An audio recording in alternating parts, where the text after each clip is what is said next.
உள்ளாட்சி துறையில ஜெயிச்ச எல்லா திமுக மேயர்களும் நகராட்சி தலைவர்களும் நம்மளுடைய சட்டமன்ற உறுப்பினர்களுக்கும் சப்போர்ட் பண்றதே கிடையாது. வேணுக்குனவே எந்த பணியும் செய்ய விடாம, குப்பைல விடாம, தண்ணி பிரச்சனை வந்து வேணுக்குனே பண்றாங்க. இந்த கவர்மெண்ட் கெட்ட பேர் கிடைக்கணும். அதை நான் பதிவு பண்ணிடுறேன். திமுக கெட்ட சிந்தனை என்ன தெரியுங்களா?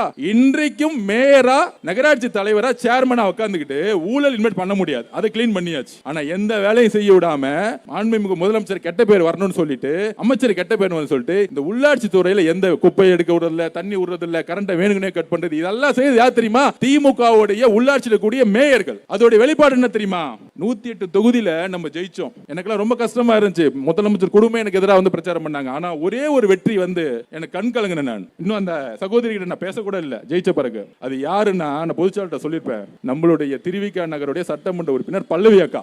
ஒரு அம்மாவுக்கு பெரிய விஷயம் என்னங்க, தன்னுடைய குழந்தைங்க, அந்த குழந்தையும் பாதுகாத்து நடந்து நடந்து எம்எல்ஏ ஆன எங்க சகோதரிய ஒரு ஃபங்க்ஷன்ல நம்மளுடைய மேயர் அக்கா ஒரு கேண்டல் கொடுக்க கூடாம, நாங்கள் இதுவரைக்கும் கவர்மெண்ட் ஃபங்க்ஷன்ல கட்சியை பார்த்தது கிடையாது. எங்க தலைவருடைய வளர்ப்பு நாங்கள் அப்படி யாரையும் அவமரியாதைப்படுத்துறதோ, யாரையும் வந்து மாற்று கட்சியை நினைச்சது கிடையாது. எல்லாருக்குமான மரியாதை கொடுத்திருக்கோம். ஆனா ஒரு சாதாரண ஒரு கவர்மெண்ட் ஃபங்க்ஷன்ல புரோட்டோகால் படி சட்டமன்ற உறுப்பினர் மேயருக்கு அப்புறம் இருக்க வேண்டியது ஒரு கேண்டல் கூட கொடுக்காம, மேயருங்கிற ஒரு அகங்காரம் இருக்குல்ல, அந்த அகங்காரம் எங்க வந்தா, திமுகங்கிற ஒரு அகங்காரம் இருக்குல்ல, அந்த அகங்காரம் எங்க வந்துச்சுன்னா, பிறப்பால் ஒருத்தர் முதலமைச்சரா உருவாக்கினாங்கல்ல திரு மு.க. ஸ்டாலினும் தன்னுடைய இளவரசர் உதயநிதி கொடுக்கக்கூடிய அந்த வழிகாட்டுதல் இருக்குல்ல, அந்த துமுறு இருக்குல்ல, இன்னொரு ஆளுங்கட்சி நினைக்கக்கூடிய துமுறு இருக்குல்ல, அந்த திமுறை உடைக்கிறதுக்கு நாங்க திருப்பி திருப்பி வேலை செஞ்சுக்கிட்டே இருப்போம். இது வரைக்கும் நாங்க பதில் சொல்லல.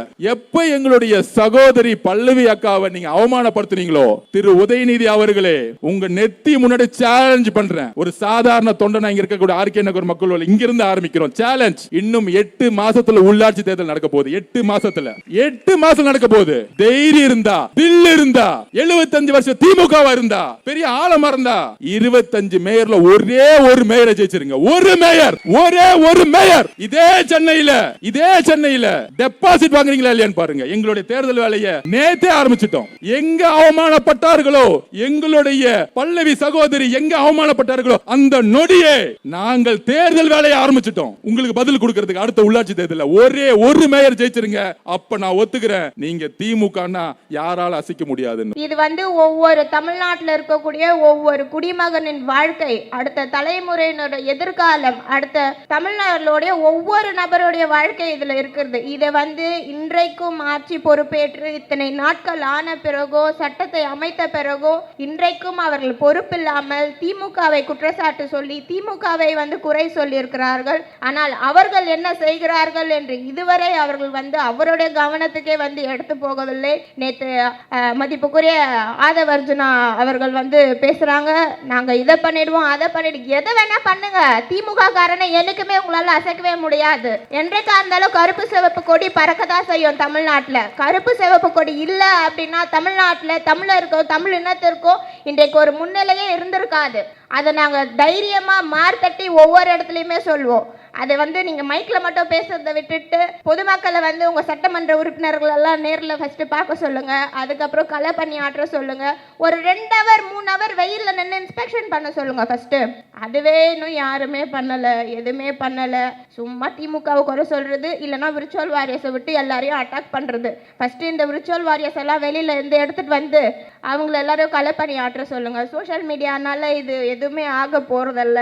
நம்ம பொதுமக்களும் வந்து நிறைய பார்க்குறீங்க, இன்ஸ்டாகிராமு, ஃபேஸ்புக்கு, ட்விட்டரு, இதுலேயும் நிறைய பேர் வந்து நிறைய ஃபாலோ பண்ணுறீங்க, போஸ்ட் போடுறீங்க. இது எல்லாமே ஓகே. அட்லாஸ்ட் என்ன நம்மளுக்கு முக்கியமானது? பொதுமக்களோட நலமும், பொதுமக்களோட பாதுகாப்பும், பொதுமக்களோட முன்னேற்றமும், இது 3 தான் நம்மளுக்கு ரொம்ப முக்கியம். இந்த 3யுமே வந்து இது வரைக்கும் இன்றைக்கு ஆட்சி அமைத்திருக்கக்கூடியவர்கள் எந்த ஒரு முன்னெடுப்பும் எடுக்கவில்லை என்பது தான் நிதர்சனமான உண்மை. கடந்த 5 ஆண்டு காலங்களில் எவ்வளோ திட்டங்கள் கொண்டு வரப்பட்டிருந்தது, எவ்வளோ திட்டங்கள் வந்து செயல்படுத்தப்பட்டிருந்தது. இன்றைக்கு பார்த்தீங்கன்னா இந்த திருவிக நகர் தொகுதிக்கு உட்பட்டு இங்கே இருக்கவங்க வந்து சொல்கிறாங்க, திருவிக நகரில் ஒன்றுமே பண்ணலை அப்படின்ட்டுன்னு. அப்படி இருந்தால் அவங்களுக்கு தான் ஒன்றுமே தெரியல அப்படின்றது அர்த்தம்னு நினைக்கிறேன். பூனை கண்ணை மூடினா உலகமே இருந்துருச்சுன்னு சொல்லுவாங்க. அந்த மாதிரி அவங்க கண்ணு மூடி இருக்கு பல. கொஞ்சம் கண்ணை திறந்து ரோட்டில் வந்து எவ்வளோ திட்டங்கள் இருக்குது, எத்தனை இடத்துல வந்து விளக்குகள் வந்து பளிச்சுன்னு இருக்குது, எந்தெந்த இடத்துலலாம் பொதுமக்கள் பயன்பெற்றிருக்கிறாங்க அப்படின்றத வெளியில் வந்து கொஞ்சம் பார்க்குமாறு கேட்டுக்கொண்டு விடைபெறுகிறேன். நன்றி.